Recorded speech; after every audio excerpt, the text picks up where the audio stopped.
नमस्कार मंडळी, किशोर कदम ब्लॉग्समध्ये आपलं मनपूर्वक स्वागत करतो. आज मी आलो आहे संगमेश्वर वांगणे येथील शंकराच्या मंदिरात. त्याआधी आपल्याला इथे 2 मंदिरं लागतात. ती मंदिरं पण आपण पाहून घेऊया. मंदिरं खूप जुनी आहेत, जुन्या बांधणीची आहेत. चला तर आपण आतमध्ये जाऊया.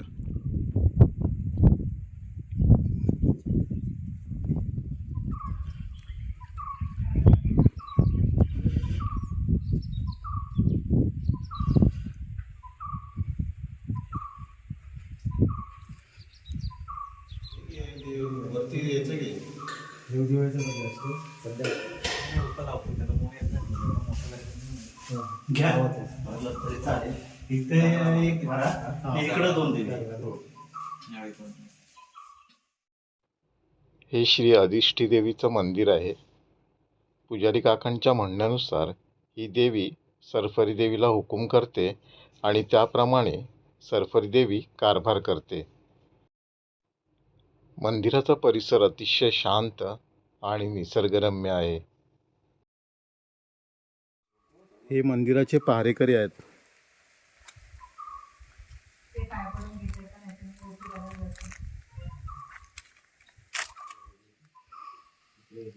हे बेलाचं झाड आहे.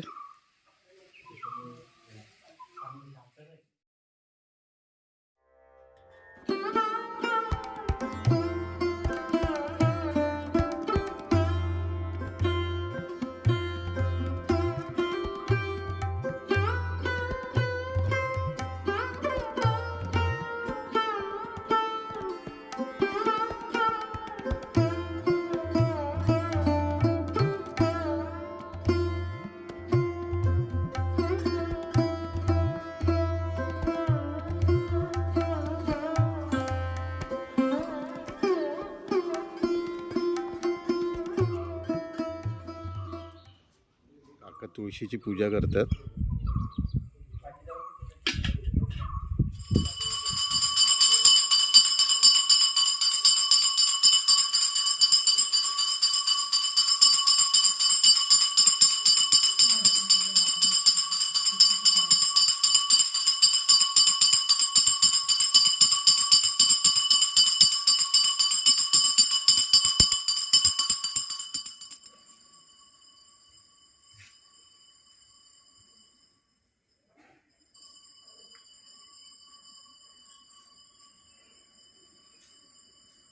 ही जुनी पालखी आहे आणि ही नवीन पालखी आहे. शिमग्यात या पालखीत देव विराजमान होतात.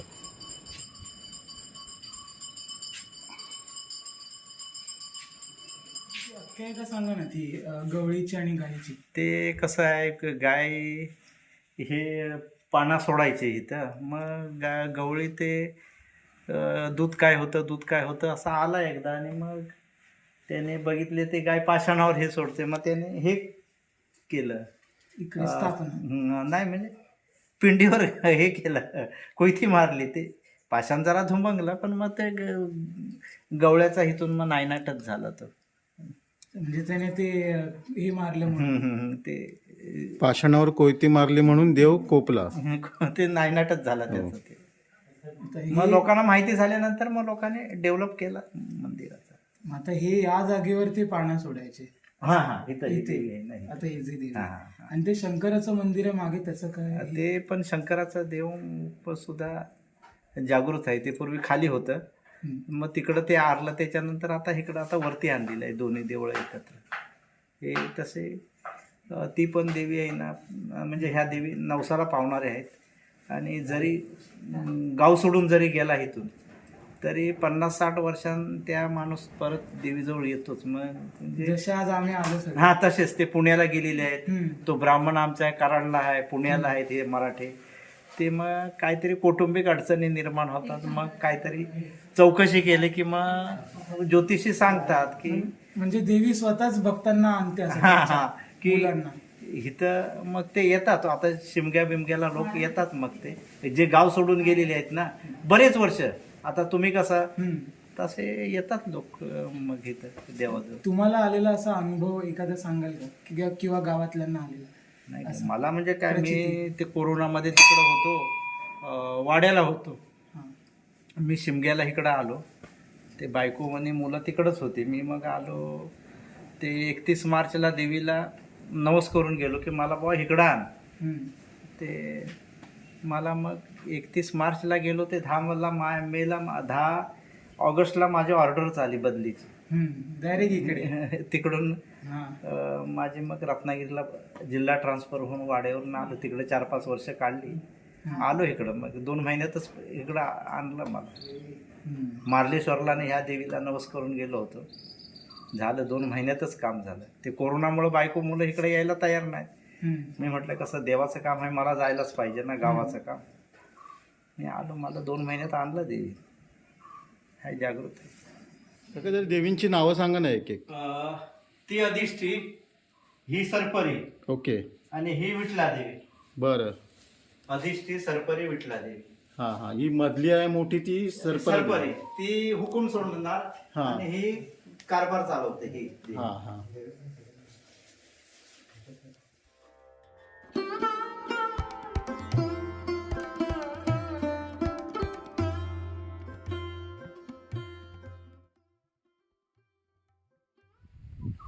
हे आहे श्रीदेव आकारी रवळनाथ मंदिर.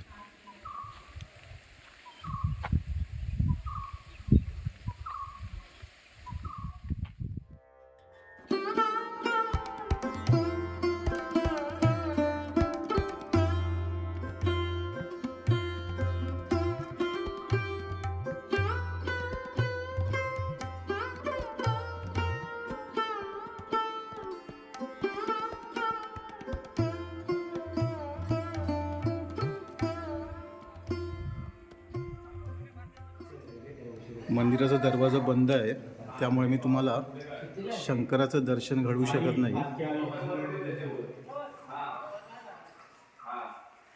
हर हर महादेव.